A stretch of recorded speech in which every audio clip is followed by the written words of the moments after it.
অনেকেই চাকরির প্রস্তুতি শুরু করেন। তো আজকে চাকরির প্রস্তুতিটা হবে একদম শূন্য থেকে। জীবনের বিভিন্ন পর্যায়ে আমরা নতুন কিছু শিখতে এবং পেতে শূন্য থেকে শুরু করি। চাকরির প্রস্তুতির ক্ষেত্রেও এর ব্যতিক্রম কিন্তু নয়। চাকরির প্রস্তুতি একটি দীর্ঘমেয়াদী প্রক্রিয়া, যা একেবারেই সোজা নয়।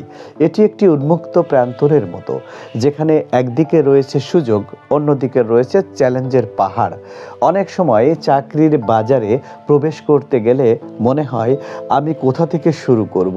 তবে শূন্য থেকে শুরু করলেও সঠিক পদক্ষেপ গ্রহণ করলে এবং ধৈর্য রাখলে সাফল্য আসবেই। প্রথম কথা, লক্ষ্য নির্ধারণ। প্রথমেই নিজেকে প্রশ্ন করুন, কী ধরনের চাকরি করতে চান এবং কোন সেক্টরে আপনার আগ্রহ বেশি। আপনার দক্ষতা, আগ্রহ ও চাহিদার উপর ভিত্তি করে একটি পরিষ্কার লক্ষ্য স্থির করুন। এবার আসুন প্রয়োজনীয় জ্ঞান ও দক্ষতা অর্জন। চাকরির বাজারে টিকে থাকতে হলে কিছু নির্দিষ্ট জ্ঞান ও দক্ষতা থাকতে হবে। আপনি যে ক্ষেত্রকে লক্ষ্য করছেন সেখানে নিজের অবস্থান তৈরি করতে হবে। নতুন দক্ষতা অর্জনের জন্য অনলাইন কোর্স বা প্রশিক্ষণ গ্রহণ করতে পারেন।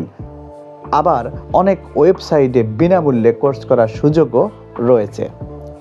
এবার চাকরি খোঁজা এবং আবেদন।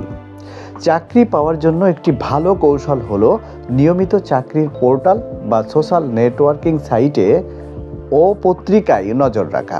পাশাপাশি bdjobs.com ও লিঙ্কডইনে প্রোফাইল ও পরিচিত জনের নেটওয়ার্কের মাধ্যমেও চাকরি খোঁজা যায়। বেসরকারি পর্যায়ে আজকাল চাকরিরতদের মাধ্যমেও দক্ষ কর্মী খুঁজে পাওয়া সম্ভব হয়। এবার আসুন আপনি একটা রিজিউম বা সিভি তৈরি করুন। সিভি বা রিজিউমের মাধ্যমে মানব সম্পদ কর্মকর্তা বা নিয়োগ কর্তৃপক্ষ প্রার্থীর ব্যাপারে প্রাথমিক ধারণা পান।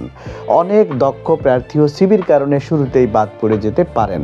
অনেকে একই সিভি ভিন্ন ভিন্ন পদের ক্ষেত্রে ব্যবহার করেন, কিন্তু সব রোগের জন্য যেমন নাপা খেলে কাজ হবে না, একইভাবে সব চাকরির ক্ষেত্রেই একই সিভি ব্যবহার করলে কাজ হবে না।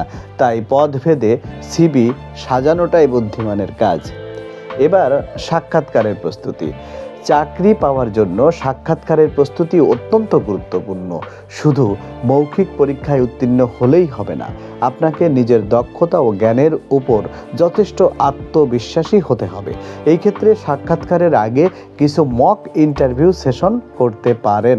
পরিবারের সদস্য, বন্ধুদের সহযোগিতায় নিজেকে প্রস্তুত করতে পারেন। এর পাশাপাশি যেখানে আপনি সাক্ষাৎকার দিতে যাচ্ছেন সেই প্রতিষ্ঠান সম্পর্কে ভালোভাবে জেনে নিন। প্রতিষ্ঠানটি কী করে, তাদের মিশন কী, এসব বিষয়ে ভালো ধারণা রাখুন। এবার আসুন নেটওয়ার্কিং।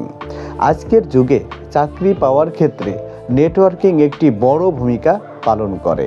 তাই পেশাগত যোগাযোগ তৈরি করতে হবে এবং বিভিন্ন ইন্ডাস্ট্রি ইভেন্টে, সেমিনারে, ওয়ার্কশপে, কনভেনশনে, কনফারেন্সে যোগ দিতে হবে।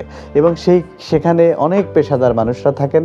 আবার তাদের লিঙ্কডইনের মাধ্যমে সংশ্লিষ্ট ব্যক্তিদের সঙ্গে যোগাযোগ করতে হবে। নিয়মিত ফিডব্যাক এবং নিজেকে সবসময় আপডেট রাখতে হবে।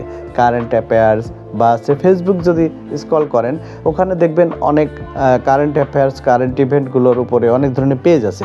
দয়া করে সেই সমস্ত 2-3টি পেজ আপনি ফলো করে রাখুন এবং প্রতিদিন ফেসবুক স্ক্রল করার পাশাপাশি ওইখানে একটু ঘুরে আসুন যে কী আপডেট নিউজ আছে, কী দেখি আছে। আর অনলাইনে বিভিন্ন পোর্টাল, পত্রিকা আপনি পড়তে পারেন, এখান থেকেও আপনি আপডেট হবেন। আশা করি বুঝতে পেরেছেন। ভালো থাকবেন, সুস্থ থাকবেন। আল্লাহ হাফেজ।